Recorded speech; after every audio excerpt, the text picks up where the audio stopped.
Hello guys, it is Nyantakyi. We Nyantakyi TV. Said your mafa to me was a brebiano. Remember when your updates from the Kings project no. And then so me sanso call Adako Jachie. Aye baby a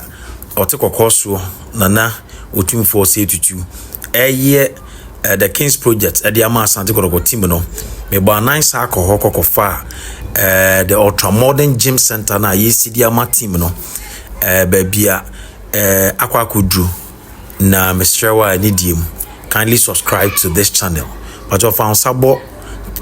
subscribe button no so na subscribe mama said the bear debia no so I'll be motivated enough to go and bring you updates ewo media ekoso wo Adako Jachie no so but I see people be so be nesa ene Sunday be bo 9 eko honum mfunyina wo hwe nyina ye ultra modern gym center otiko koso ye nana nyamekase esidiama Asante Kotoko team no na me call ye no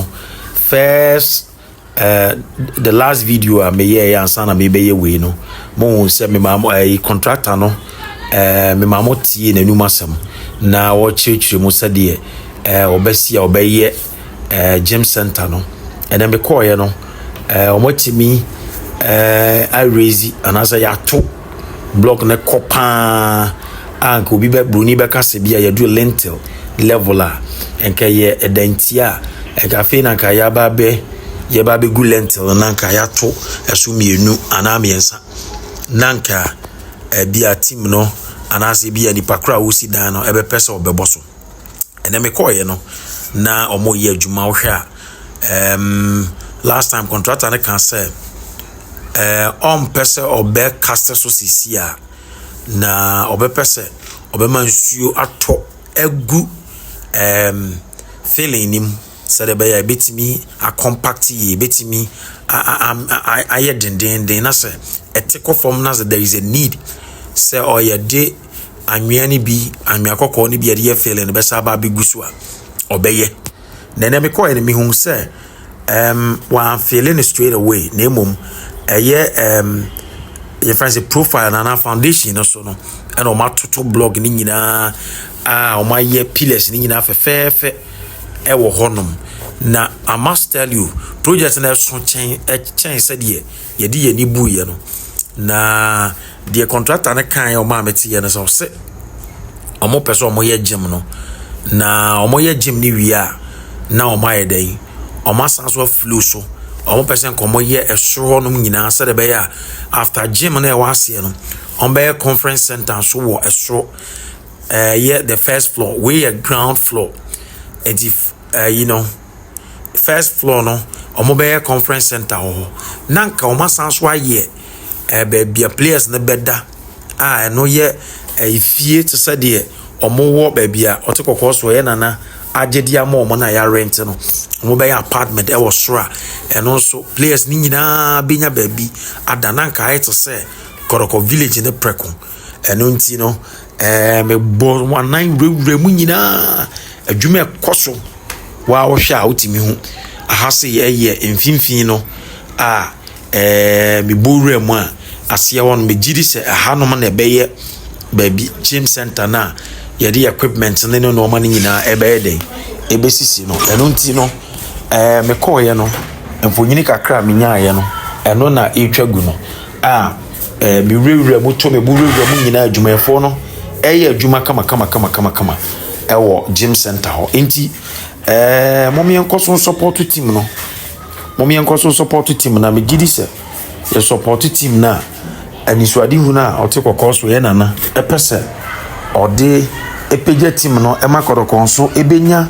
a very nice edifice because any player and I say a foreign player be crab na oba be hu training pitches and as facilities na say enye papa it doesn't motivate them to stay well and again baby a omo wono so eyeka it is a team no yetimi boa support team no manana etimi ye bibi kama say e de ma team na ebeboa ama ye nyina no ye be hu se team no afedi ye kɔ nanim enti de ye twagui unse se wonkɔ order you might think say a small gym center bina yes enye small very huge obi biara watwam wo kwamo ekɔ Adako Jachie a wonim ba bia koroko players ne da no foundation ya ewo hoi anase de mi twa kire wa wo hwi se wo de wo pese wo de wani bu bibi etesa ebetimi ene currently ba bia koroko players ne tse no ebe ye pe sa de meni na mu ebetimi aka se bi kura ebeso acha efie na players ni team no enti se wo twam na wo hu se players no ewo your friend is saying sa omo fie ho na de yesi no eye pepepe te se de omo eye den etim no eno achi no me san so ba nan ekohwe your friend is saying eye your friend is saying second training pitch no ye de amatim no I must tell you it is so nice first one na omo bosso no do o matwa so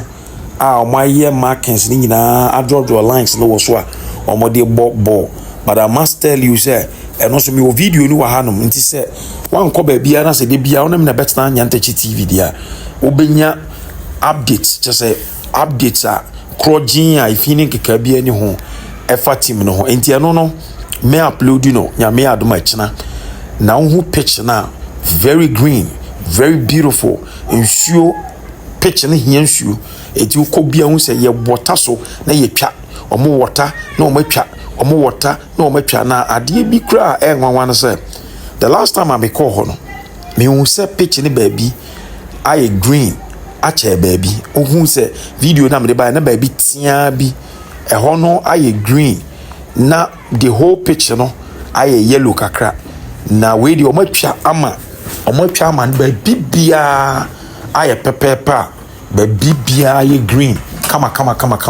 wo hu a so say it is so nice enti and also no me the bed me upload no enche bia na me di atum enti Asante Kotoko gym center ultra modern gym center Asante Kotoko your friends ultra modern conference room any players no be bia ebe house wo mo no eno na wo hu no say adwuma efo no mo ye adwuma no me ko na carpenter fo na ebobo plywood no omo bobo your friend say board no wawa board no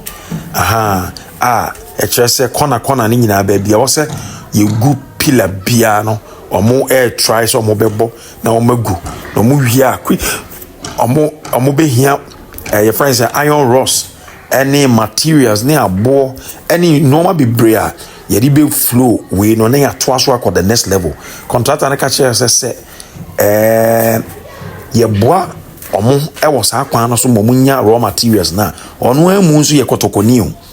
ono amu a woye project no woye kotokoni edi say yetimi boa mo support omo na register for abu census no na ye koso support team no na yetimi even crampo seboso mi bia kra na obi aso obema team ne 10 cities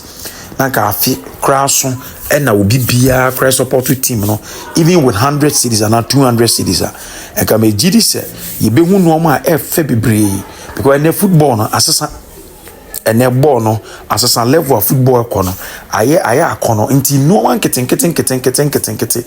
na the entire players e mo be person mo ye dey o mo bo e de ma team nti mo me enkoso en support team no na ye bo matches so aye enko park so na yenye dey yenkonkwohwe mo ma ye ntena fie na ye nsan kase o team ne enye na nanko aye na otumfo ono na single handedly o yi sika de support team no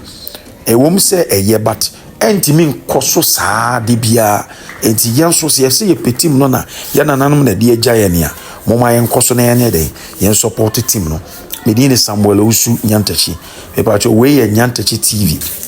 de bia metum asi wo se me the updates bebro enti be pa cho bo modern and subscribe to this channel na boa na yenye dey yen share